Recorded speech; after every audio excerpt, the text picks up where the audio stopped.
Éco-Sahel. 26 minutes d'économie africaine, économie du Sahel en particulier. Un rendez-vous hebdomadaire pour déchiffrer et analyser l'actualité économique africaine. Madame, monsieur, bonjour. Je suis ravi de vous retrouver aujourd'hui pour ce nouveau numéro d'Éco-Sahel, votre émission économique sur Africa FM. Actualité de cette semaine marquée par cette 5e réunion de coordination semestrielle entre l'Union africaine et les communautés économiques régionales, les mécanismes régionaux qui se sont ouverts à Nairobi, au Kenya, organisés autour du thème de l'année 2023, accélération de la mise en œuvre de la zone de libre-échange continentale africaine, la ZLECAf. Cette réunion marque le début d'une série de discussions cruciales pour l'avenir de l'Afrique. Je suis avec Mahfoud Kaoubi, notre expert en économie. Bonjour Mahfoud Kaoubi. Bonjour. Samuel Akizimana, chef d'entreprise. Bonjour Samuel. Bonjour. Et Mazhoura Lahyani, chef d'entreprise aussi. Bonjour Mazhoura. Bonjour. Alors je commence avec vous, Mahfoud Kaoubi. L'occasion peut-être pour nous de revenir sur la ZLECAf, cette réunion. Alors juste petite question, première question, quels sont les défis auxquels la ZLECAf est confrontée dans sa mise en œuvre, Mahfoud Kaoubi? Oui, la ZLECAf, pour rappeler, elle est rentrée en vigueur depuis 2021, donc janvier 2021, et par la ratification de plus de 46 pays des accords relatifs à la libre circulation des biens au niveau de cette zone, des biens et des services. Donc, un rythme plus ou moins différent d'un pays à un autre, d'une zone à l'autre. C'est le principal obstacle, la principale incohérence qui est en train d'être constatée au niveau de la mise en œuvre des accords. Oui. Alors, Mahfoud Kaoubi, peut-on dire que la ZLECAf est à la traîne? À la traîne, non. Je dirais que maintenant, la démarche devrait être beaucoup plus pragmatique, partir de la réalité pour essayer surtout de donner une impulsion et un rythme qui se rapporte à la réalité du terrain de l'Afrique. Et c'est quoi la réalité du terrain? La réalité, c'est que l'Afrique, il y a des incohérences entre pays. Il y a des pays qui sont bien avancés. Oui. Il y a d'autres qui ne le sont pas. Et donc, le rythme ne pourrait pas être le même d'un pays à un autre. Juste pour rappeler... un équilibre... Non, ça, c'est le vœu. L'idéal aurait été à ce que tout le monde avance au même rythme. Mais maintenant, on a toujours insisté sur le fait que le pragmatisme et la réalité du terrain devraient être les éléments qui nous guident vers une logique beaucoup plus d'optimisation des processus. Et je m'explique. Oui. Je m'explique sur les 3 400 milliards de dollars de produits intérieurs bruts de l'Afrique, 6 pays constituent les 80% de ce produit intérieur brut. Donc l'Afrique du Sud, l'Algérie, le Nigeria, l'Égypte, la Côte d'Ivoire et le Ghana.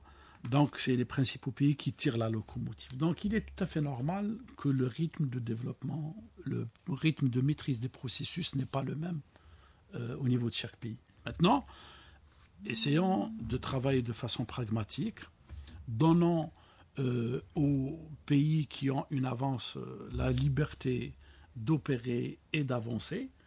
Et comme les accords prévoient justement que le premier venu sera le premier servi, les autres pays auront nécessairement cette obligation de s'inspirer des expériences positives, réussies, et si les pays veulent bénéficier de tous les avantages qu'offre la ZLECAf, ils devraient être parmi les pays à adhérer et à actionner les processus. Et en parlant des avantages, Samuel Akizimana, comment la ZLECAf pourrait-elle favoriser l'intégration régionale en Afrique?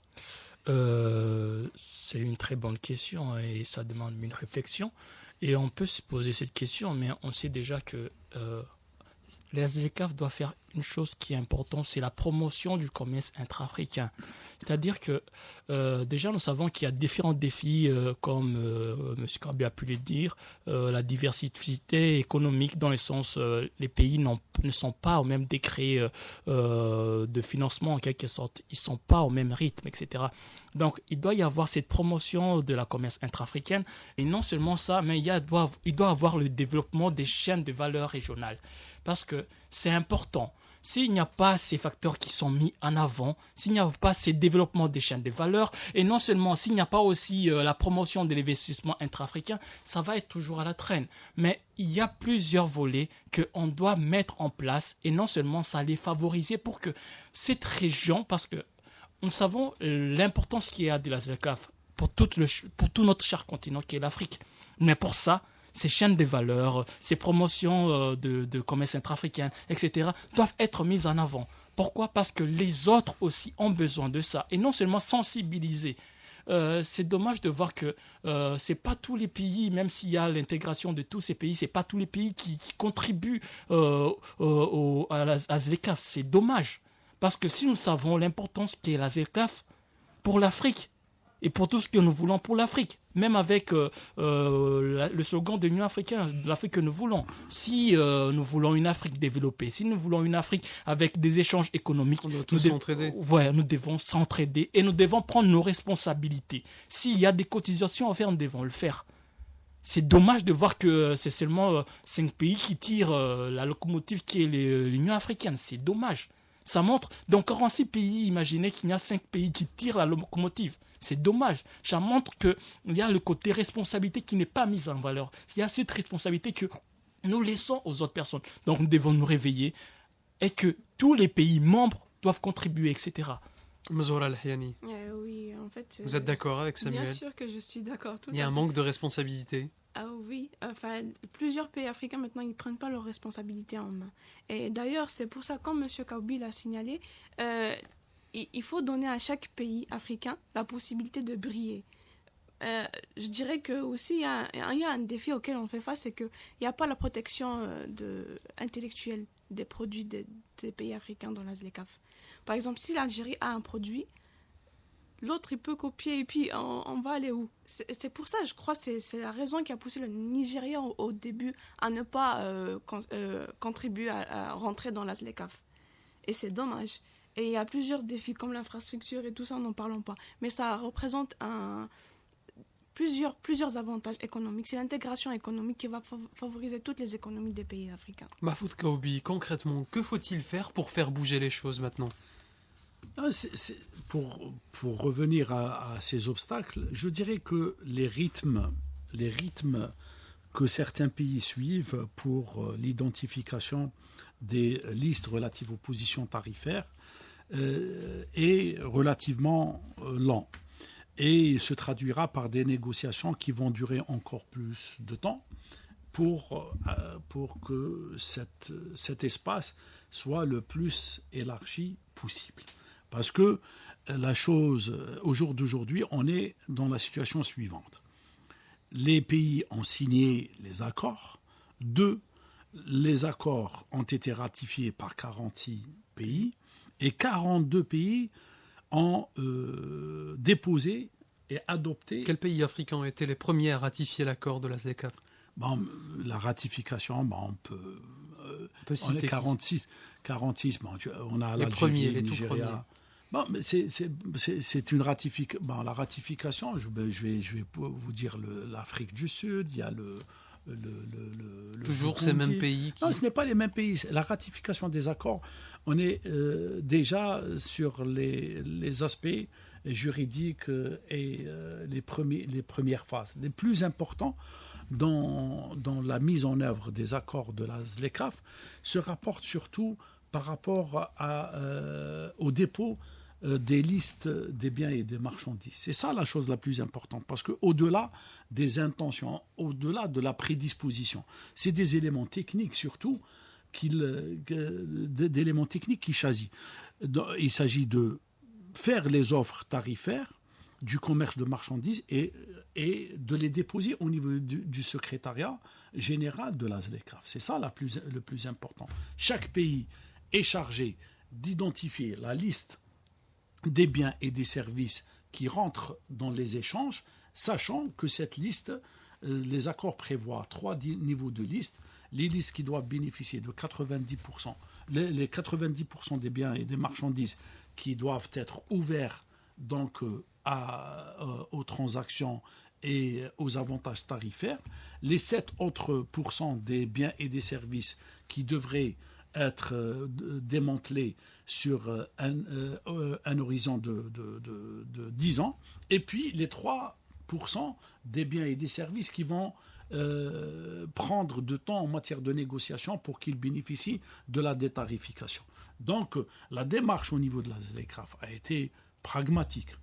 Donc elle s'est inspirée des différents accords de libre-échange au niveau mondial, tels que l'Organisation mondiale du commerce ou les différentes organisations régionales. Oui. L'objectif, elle a déterminé une feuille de route.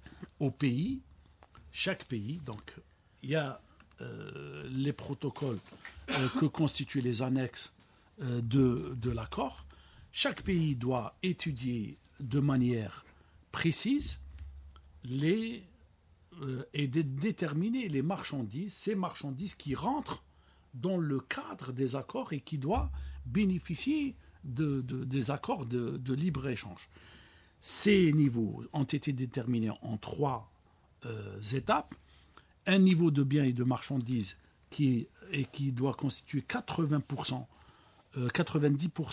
des biens de ce pays, et qui doit être rentré dans cette opération de libre-échange d'ici l'horizon 2025. Donc c'est imminent. Oui. La deuxième famille de produits, elle constitue 7% uniquement. Ça, c'est les produits pour lesquels les pays considèrent que c'est des pays qui doivent constituer d'une protection beaucoup plus longue. Oui. Et 3% que certains pays considèrent que c'est des produits stratégiques et qui ne pourraient être démantelés qu'après de grandes négociations. Et là, la durée qui est octroyée à ces pays va jusqu'à 2037. D'accord, donc voyez, 3 phases. 3 phases. Oui. Maintenant, ce n'est pas chaque pays, ce n'est pas tous les pays qui ont le même rythme en matière de détermination de ces listes, qui seront suivies nécessairement par des négociations entre pays afin que l'accord de libre-échange soit dans les faits actionné. Maintenant, ça c'est le schéma directeur et l'architecture globale qu'induit l'accord. Entre nous, si l'Algérie a déposé ses listes, l'Égypte a déposé ses listes. On a dit que 46 pays ont déposé leurs listes. En théorie, ça nous donne une idée que les échanges vont commencer rapidement. Exactement. Alors que ce n'est pas ça. Ce n'est pas. Maintenant, il faut un début d'échange, donc c'est des négociations bilatérales qui doivent être engagées pour qu'un effort réel et un début d'échange dans la réalité puisse donner un contenu. Et c'est dans ce sens que l'harmonisation de la réglementation et de la tarification est essentielle. Est une chose essentielle. Comme on peut souhaiter des accords l'accord puisse être actionné en une seule fois entre 42 pays, ça c'est l'idéal. C'est l'idéal. Mais maintenant, restons pragmatiques. Le plus intéressant est que entre pays, il faut juste rappeler quelque chose de très important. Il y a un début de mise en œuvre expérimentale de l'accord de libre-échange entre le Burundi, l'Égypte, la Tunisie et 7 ou 8 pays africains. C'est pour voir en termes de mécanismes pratiques comment ça va se dérouler. Et donc, d'aller après à une généralisation. Moi, la chose sur laquelle je veux insister est que on peut partir d'une manière prudente. Le problème n'est pas là.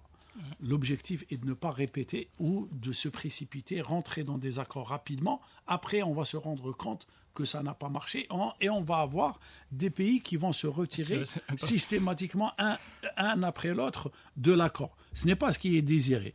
Maintenant, allons avec un pragmatisme, essayons d'avoir de l'expérience réussie. Et quand il y aura une expérience réussie, après, il y aura... Encouragement et on va s'y multiplier. Tout à fait, Samuel. On va dupliquer les Surtout, je pense que... Samuel, pour parler de ses expériences. Oui, juste avant, c'est aussi la coordination politique qui est importante. Parce que avec tous les défis qui sont là, il faut que aussi cette coordination politique puisse être encouragée. C'est-à-dire que lorsqu'il y a cette interaction et qu'il y a, comme il a pu le dire, c'est comme si c'est des success stories. Lorsqu'il y a des success stories, ça va encourager les autres en disant, OK, on a adhéré aussi à prendre certains risques. Parce qu'on peut considérer ça comme des risques en réalité. Parce que s'ouvrir, l'Afrique, en réalité, on dit toujours qu'on ne se connaît pas. C'est-à-dire que moi, je peux être au Burundi, mais je ne connais pas, par exemple, la Côte d'Ivoire, je ne le connais pas. Donc, m'ouvrir à la Côte d'Ivoire, c'est prendre un risque. Donc, en voyant que, par exemple, la Côte d'Ivoire, il y a eu une réussite entre la Côte d'Ivoire et l'Algérie, par exemple, ça m'intéresse au moins aussi à m'ouvrir. Je serais tenté, oui. Et oui, je serais tenté en disant, moi aussi, je dois le faire. Mais si je vois qu'il y a un échec quelque part, comme il a pu le dire, c'est-à-dire qu'il y a des gens qui vont commencer à se retirer en disant, OK, moi, je ne veux pas prendre ce risque-là. Pour revenir à ta question, je ne sais pas si tu peux la répéter, vu que j'étais un peu... Concernant ces expériences, justement, on était en train de parler de ces expériences qui vont peut-être pousser les autres pays à s'intéresser davantage à la ZLECAf. Je dirais tous les pays sont intéressés, mais tous les pays se regardent entre eux en disant « Ok, c'est bien beau ce qui est là, la ZLECAf, est-ce que ça va tenir ?» En fait, on se regarde tous en disant « Oui, si ce n'était pas intéressant, les pays n'allaient pas adhérer. » 46 pays ont adhéré, ok. Ils ont adhéré, donc c'est intéressant pour eux. Mais il y a le côté là, ils sont en train de se regarder en disant, ok, est-ce que ça va aller jusqu'où? Parce que je ne sais pas si c'est notre... C'est pour ça qu'on disait que certains pays, actuellement, ils ne prennent pas leurs responsabilités en main. Ils attendent toujours que l'un commence. Quand je vois que mon frère a réussi, moi aussi, c'est là où je vais commencer aussi pour voir si ça va réussir. Je ne sais pas si c'est dans notre culture africaine où on a toujours un œil au-dessus de l'autre en disant, ok, tu as adhéré à quelque chose, moi aussi j'adhère. Mais il y a aussi, il ne faut pas oublier aussi que entre les 46 pays ou 55 pays, il y a aussi, chaque pays a des réglementations commerciales différentes de l'autre. Et c'est ce qui ralentit un tout petit peu ce processus, n'est-ce pas, Mahfoud Kaoubi? Non, ce qui ralentit, d'une part... ce n'est pas les lois. Ce n'est pas les lois. C'est une question de mise en place d'organisation pratique. Oui. Pour fluidifier les opérations. Parce que là, on est passé du stade de la conception au stade de la mise en œuvre. Actuellement, la question est relative de mettre en œuvre le processus de la ZLECAf, sachant que dans les accords, il y a des annexes. Et dans les annexes, il y a un ensemble de protocoles relatifs à des spécificités et à des questions pratiques de la mise en œuvre. Parmi la chose la plus importante, c'est d'harmoniser la réglementation et la tarification douanière des pays concernés par rapport à quoi? Par rapport à la nomenclature qui est déterminée par la ZLECAf dans les annexes. Donc, on va simplifier les choses. On va dire que votre transistor, d'accord, un transistor qui est produit localement, doit, pour qu'il soit classé dans une tarification X, et donc de bénéficier des avantages de la ZLECAf, c'est-à-dire d'être librement, de circuler librement entre les 46 pays, sans que ce transistor ne soit frappé par des droits de douane. Il faut dire à nos chers auditeurs que Mahfoud Kaoubi prend la peine de gribouiller ses idées sur papier. Ouais. Ça permet de donner une image par rapport à ce qui est décrit. Oui. D'accord ? On va prendre un transistor, une machine à laver, par exemple, un produit X. Donc, il faut juste rappeler aux auditeurs que la zone de libre-échange donne des avantages pour les produits qui sont fabriqués localement. L'objectif, pour revenir aux anciennes émissions, c'est que la ZLECAf veut donner un contenu d'intégration. Oui. On veut qu'il y ait plus de travail, plus de valeur ajoutée qui est créée sur le sol africain. Et par des On peut dire que c'est l'encouragement au fait qui est là des Africains dans le sens en disant c'est le côté où on veut favoriser l'innovation en Afrique et l'infrastructure en Afrique. Non, on veut favoriser la transformation. La transformation, D'accord. voilà. Il ne faut pas qu'un produit transite uniquement par un pays africain qui soit fabriqué ailleurs, dans d'autres zones, parce que c'est ça le plus important. Il ne faut pas que l'Afrique continue à être uniquement un marché. L'objectif, c'est de créer de la valeur. On a parlé on a dit dans les premières émissions que l'Afrique était un pays riche, mais que les Africains sont pauvres. Ouais. Que l'Afrique ne vaut actuellement que par rapport aux ressources dont elle dispose. Ouais. On n'a pas des infrastructures de transformation. Mais maintenant, ce qu'on veut, c'est qu'en Afrique, qu'il y ait de la valeur ajoutée. La valeur ajoutée, c'est quoi? C'est qu'il y ait des usines qu'on fabrique, qu'on transforme nos matières premières et qu'on les exporte pas uniquement comme matières premières et qu'en entrée, on va les importer en produits finis.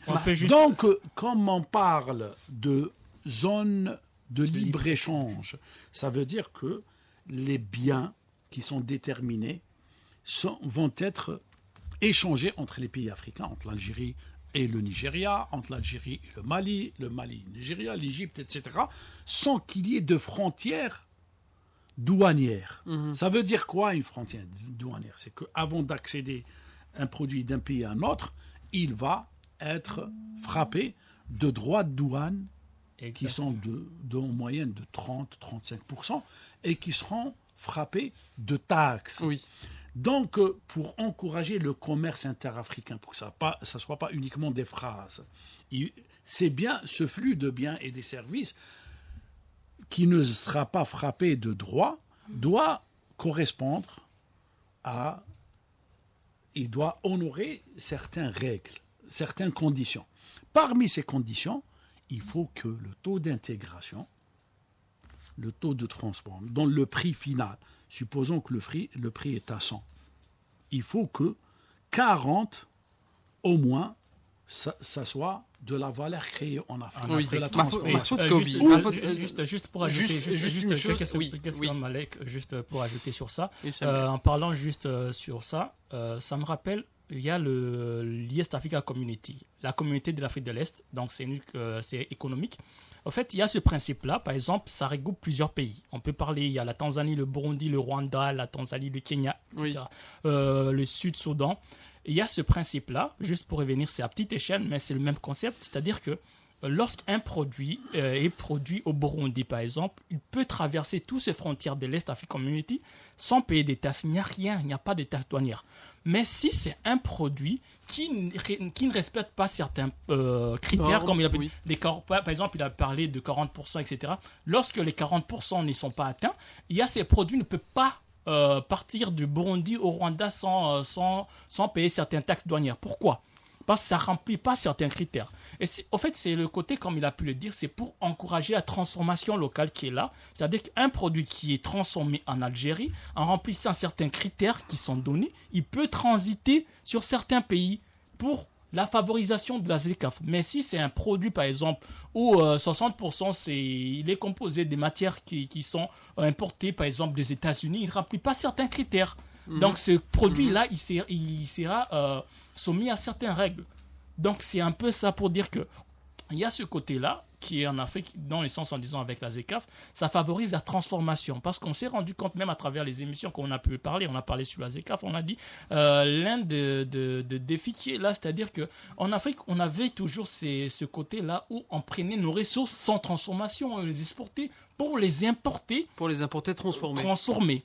Alors qu'avec ce côté de la ZLECAf qui est là, c'est qui est en train de te favoriser, c'est-à-dire que c'est transformer nos propres matières premières Et non seulement en remplissant certains critères, et ces critères-là vont permettre à ce que ce produit puisse transiter, comme tu as dit, il est en train de gribouiller un peu pour montrer un peu, comme s'il est en train de tracer la carte de l'Afrique. Donc, s'il remplit certains critères, ça va permettre à ce que ce produit, comme on l'a parlé des transitors, etc., puisse tourner à travers l'Afrique, parce qu'il remplit certains critères qui sont Autre chose, Samuel et Mahfoud Kaoubi, vous avez évoqué les avantages, enfin les objectifs de la ZLECAf, c'est de promouvoir la production locale, la transformation et puis favoriser l'intégration, mais la ZLECAf pourrait aussi stimuler l'investissement étranger en Afrique, non, Mahfoud Kaoubi? Mais justement, c'est pour stimuler. Si on n'avait pas mis un seuil de ce taux d'intégration, donc il est tout à fait normal que les firmes internationales préfèrent produire ailleurs que de produire en Afrique. C'est ça. Et donc pour stimuler justement l'intégration... Et l'investissement étranger aussi, qui peut... En stimulant l'intégration, on fait appel à l'investissement étranger. Donc on libère l'investissement local. Donc le problème est là. Les capacités seront orientées non pas uniquement pour faire du commerce, mais pour faire un réel investissement en industrie, dans l'agriculture, dans tous les secteurs d'activité. Donc vous voyez, la condition, c'est la création de la valeur ajoutée. Et la valeur ajoutée est fonction d'investissement, tout à fait normal. Création de la valeur ajoutée, développement en Afrique, c'était les sujets, ou bien les questions de ce numéro. Chers auditeurs, merci d'avoir suivi cette émission Eco Sahel, émission qui décortique pour vous l'économie africaine. Je vous dis à la semaine prochaine. Merci.